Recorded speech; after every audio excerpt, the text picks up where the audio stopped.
Hi, this is Daniela Wolf with Bestie Life, the podcast, and this is your community to support you through the little and not so little events that make up your day-to-day life. From the I've got this moments to the I just can't moments. We are here to empower all women to find and develop the skills they need to find peace, balance, and the bliss in their busy.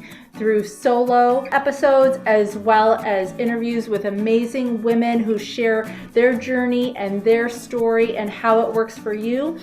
I hope you find the inspirations to make you laugh, think, as well as maybe rethink what you thought you knew, and connect as we realize that we are all living similar ups and downs and don't have to do it alone. So excited for you to hear this episode, and thanks so much for joining me today.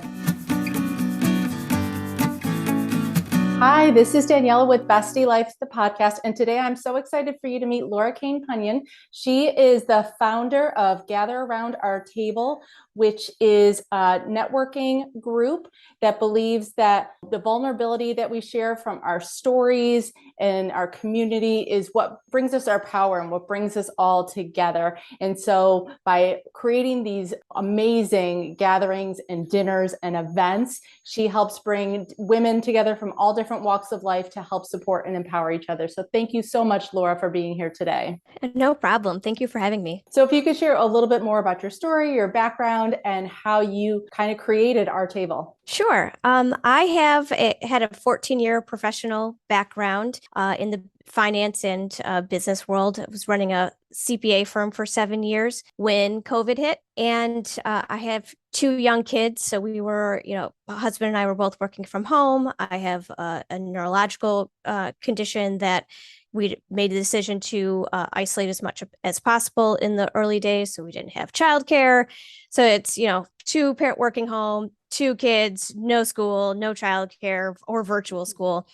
And by November 2020, I was pretty burnt out, physically burnt out, and had to quit my job and quit working in the professional setting. And so in that recovery, I was doing a lot of soul searching, a lot of rest, and a lot of reading. And I started to realize that I wasn't unique in that feeling of that the whole world was on my shoulders. And, I think we saw across the world that a lot of women were feeling the same way, that they couldn't do the things that they had always done in this pandemic environment. So I started reaching out to some more women and starting to realize that a lot of us are carrying a lot of burdens that we're not talking about. We think that we're the only ones suffering in this way.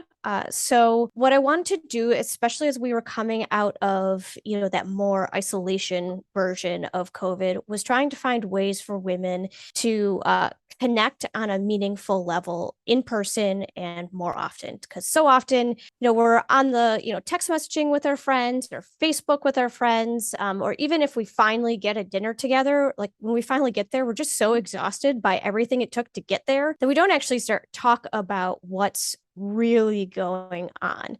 And I wanted to create an environment where we could start to really connect on a more genuine, deeper level. Mm-hmm. Yeah. And I love a couple of things you said in there, because it is such an amazing concept. Like, there is kind of this mindset that we need to carry everything. And I think those responsibilities become burdens in the way that we shoulder and carry and kind of solo it on our own, as well as, like you said, by the time we eventually plan something, because I know when I've tried to get together with friends, everyone's like, all right, well, that day doesn't work. And next thing you know, it's like 6 weeks out before we can actually plan something, it's like you almost need to book out by quarters to kind of find time with your friends. And then when you get there, it's been so long, you want to have fun. And almost to think of, I just finished reading the Jenna Kutcher book, How Are You Really? Because it's like, yeah, we talk about how we are and what's going on and the day-to-day nuances, but how we're doing really is such a different level that it does take a little bit to really break it down and get to that point. So I love that the purpose of your group is to kind of help get to that place. I don't know if you get there a little bit faster or how that works, but it's so necessary and it's so needed. Like, how do you help women get there? Just curiously. Sure. So I have a lot of structure baked into the events, which means I'm thinking about all of the little tiny details that create psychological safety and allow for connection among people that might not even know each other. Mm-hmm. So it includes the locations are very carefully picked. I'm looking for calm, quiet, and private locations. And I'm specifically taking in mind the highly sensitive person and introvert, but I believe that by keeping that in mind, we're helping everyone not feel overwhelmed by the environment. Before the event, a day before the event, I send a ton of detail about what's going to happen. So even so much as where's the door to the building? What side of the street is it on? Where are you going to park? Should you expect street parking? Should you expect to pay? Should you expect a large parking lot? What are we going to eat? The full menus provided ahead of time. What's the conversation? The conversation menus provided ahead of time. I also provide like chit chat conversation starters that we don't often really need, but I give them as kind of a security blanket for you're about to walk into a room of people to have ideas of things to talk about. I also include like, what should you wear? And it's like whatever you feel comfortable in. And also this is what I'm wearing and what people tend to wear at this location. So all those little things that can kind of be things that our brains, at least in my case, my brain can really like spend a lot of time spinning about. I'm trying to address before we even walk through the door.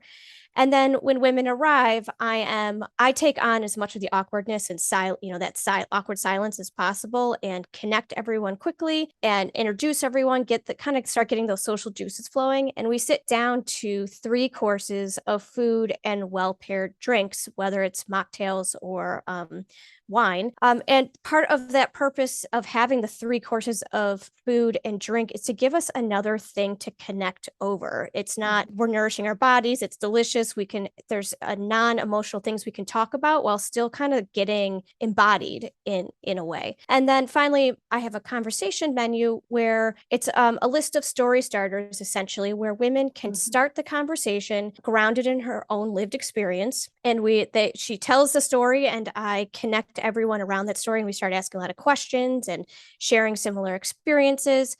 And I use a large 15-minute time sander so that we can all see when that portion of the evening is done so that we can move on to the next woman so that she can start her story. And the purpose of that is to try to establish as much balance as possible among the women so that, some people feel more comfortable contributing to a conversation. Some people that's a little bit harder for. So we're trying to collectively hold the space for women to step into instead of women feeling like they have to elbow or shoulder, their way in, which, for some of us, it's not a big deal. And for others, it's a really big deal. Yeah. Yeah. And as an introvert, you are speaking my language on all of those fronts, as far as you have truly thought of everything of like, well, what is everybody else wearing? And especially when you don't necessarily know everybody else that's going to be there, thinking of those little things of where am I parking? How am I walking in? Those can be things that can keep me from going and being like, well, maybe not, so I love that you've covered just some of those little triggers of anxiety, as well as the vulnerability part. It can be harder sometimes, even with people we're super close to, because we feel like we have expectations or we don't want to be judged or let down, where maybe with strangers, sharing stories, I think, is a great way to share our feelings, because we can find that connection through the events and the stories and how we feel, because we can feel the other person's feelings a little bit more than if someone just says, I was sad, I was angry. Not that that's not valid and important, but to know the circumstances around it, you bring everybody in with you through that story part, which I love. Yeah. I love the feeling of that. Yeah. We're a meaning making species. Story is how our brains work. And so, hearing a story is so much easier for us on a physiological level to connect with than just, a list of facts or feelings, etc. And these groups, they're small, right? They're like 5-6 people. Yeah, maximum 6 in the current format. And that the purpose of that is to continue with that safe, I refer to it as the bubble of love, that we're trying to create a safe environment where we feel comfortable sharing vulnerably and quickly too, because we only, we're all there for a night. We all are busy and we want to get the most out of it that we can. Yeah, and I'm so excited to try one of these. I'm definitely looking to get one on my calendar as well, because I'm fortunate enough to be local to Laura and able to join into this as well. But if someone was listening and it was like, gosh, I don't live near Daniela and Laura, how can they look to create or find something like that? Well, I do regularly publish my conversation menus on my social media. I gather around our table. So you could easily use one of those menus or create one of your own to host a meal of your own at your own location to bring your people together. And, another format could be like a birthday party. Maybe we're at the point now where we're not in the mood to necessarily go to a restaurant and have a big wild night out, but we just want to have a meaningful connection with our friends for our birthday and have a conversation around that. This whole format was really inspired by the book called The Art of Gathering by Priya Parker. And anyone who's interested in having more meaningful gatherings, I would strongly suggest reading that book. But it's really about separating. A lot of times we mistake the type of event we're hosting, like we're having a birthday party, for the purpose. So a birthday party typically looks like cake, candles, drinks, a song. And what happens is most of our birthdays look the same. But when we start to think about, okay, that's the category of event, but what's the purpose of me bringing everyone together? How do I want the people that are showing up here to be changed? And when you start to dig down into that purpose, then your structure can change based on the purpose instead of just the category. And that's really where I'm coming from these events, and people can take away when they create their own events. I love that. And the title and the author will be tagged in the show notes below, along with all of Laura's links and everything. And so, like you said, it's about connecting through stories and backgrounds. So let's, share a little bit about you. You're a mom of 2 young kids. They started school this week at the time of our recording and everything.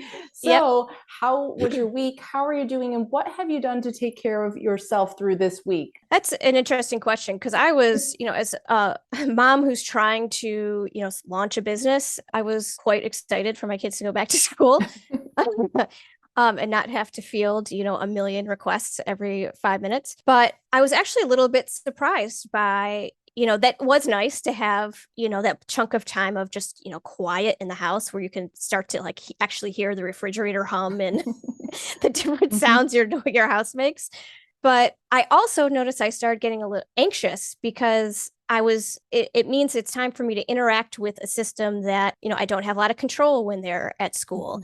I don't have control over the system and the bureaucracy. And sometimes that's just a lack of control thing. Sometimes it's, not everything is completely aligned with the way I quote unquote want them done. And I was a little bit taken aback by the anxiety that also came with that. But one of the things I decided to do this week, I had kind of planned to catch up on all the stuff I was behind on, but instead what I did is I pulled out my paints this week and did 2 paintings 2 days in a row, just with a tutorial. And I was really trying to get back into my body, what I could control, back to that creativity mode instead of just going headlong into the checklist, to try to just to transition into this new space again. Yeah. And I love that you're talking about the fact, because I think sometimes when we're anxious and we're trying to gain control, we do look to that structure in that list, versus taking a step away can actually give you more control with what you're feeling and what's going on, than trying to just keep shoving yourself through it over and over again, as well as recognizing I need to nurture me in order to show up better for this. Because this is part of, if you've listened to me for a while, that's my thing, is we need to pour into ourselves in order to be there for everybody else. Yeah, 100%. And I would love to see your paintings sometimes too. That sounds so cool. And so how does that affect then with your husband, or do you feel like it just affects you, some of these things? That's a tough question. I mean, I think part of, I'm just going to be honest and vulnerable here. I think, I started noticing at night, I was starting to feel this intense anger. And I was where is this even coming from? And part of it, I think, has to do with a frustration of how it feels like how much of the child rearing and family rearing roles and responsibilities are on my shoulders. Right. And it's not even so much as, my husband's not doing enough, or it's not or that it's his fault, so much as my expectations walking into motherhood were very misaligned with the reality that is motherhood, that there is just, and I think school really emphasizes it because so much comes home and there's so much that you have to remember and what needs to go to school when and all these things, that like the mental load is so intense. It doesn't feel like it's a balanced sharing of the load. And that is something that we as a couple in 2022 that we're continuing to try to navigate. Right. And I wanted to talk about that because, like even as you and I have spoken on other occasions, like we get this, we talk about it, and yet for whatever reason, it does feel like once something's coming to a head, it's back on us. Even if we have good communication and good relationships, the people in our lives, we feel like aren't thinking about it and responding and reacting in the same way we are, which can then still create that isolation, even if we have all these other amazing things in place. Yep. Yeah. And that's part of what we need to talk about and break down, so that once it's coming up on soccer season starting and who's keeping track of the shoes and the schedule and the uniform and all those things, or school starting and all these things, like how is that balance going to stay intact, rather than, well, that starts on mom until she starts saying something about it. Yeah, it's really, it's really like until exhausting. You complain. It's the fact that it's not even that I don't have a willing partner to help. It's that I'm the one that's identifying that this is happening and I need help with it, versus a simultaneous understanding that this is happening. And it's that intuitiveness. It's like they're missing the intuitive gene of responding to this is going on, and it's not just one person's job. Exactly. So, we both grew up in the same, societal soup and we're working on it, and it's still a journey for us. Absolutely. So I appreciate you sharing that for my listeners, because like I said, I think we need to hear it more often to know that we're not alone in that, and that we can change this. We just need to keep communicating. As well as I read something the other day that it's not even just about continuing to communication, but it's about the comprehension and making sure we're understood, because we can keep communicating and saying things over and over again, but if we're not really understood and heard as well, that's going to make it that much more frustrating, because we think communicating doesn't work. Right. Yeah. Yes. I have had that feeling. And so one of the things I always love to ask my guests as well is about gratitude, because I think that's a big part of self-care, and focusing on the things though that are going well and that we do appreciate, and that to keep our focus on the good things is part of what helps us stay fulfilled and joyful and happy and things like that. So what would you say are some of the top 2 or 3 things that you're the most grateful for? Well, I'm really grateful that I've been able to, that I've had the time, the space to even attempt our table, even, with all the challenges that come with it. I have a lot of gratitude that I have the support system and the resources to do that. Secondly, I have to say, I'm really grateful for the school system that my kids are in. That it is, obviously nothing's perfect, but when I think about how the schooling that I grew up with and the environment I grew up in, I'm just so grateful for, the school system that we're in, really seeming to appreciate the whole student, not just the, academic performance and not just compliance. And so I'm really grateful for that. That's good. That's great. Well, thank you so much, Laura. All the links are going to be in the show notes below, as well as the title of that amazing book. And definitely feel free to contact Laura if you are not local and are interested in finding out more, as well as if you are in the Western New York area. I would love to see you at an Our Table gathering as well. So thank you so much, Laura, for joining me today. Thanks for having me. So much again for joining me today. I hope you enjoyed this episode. Please let me know any questions or comments that you have. Also, if you can please leave an Apple 5-star review so that this episode can be shared with more women. There's 2 quotes that I love. Alone we may be strong, but together we are stronger, as well as when women support each other, incredible things happen. So let's be stronger and incredible together, as well as maybe just have some fun along the way. Thanks so much and talk to you soon. Bye.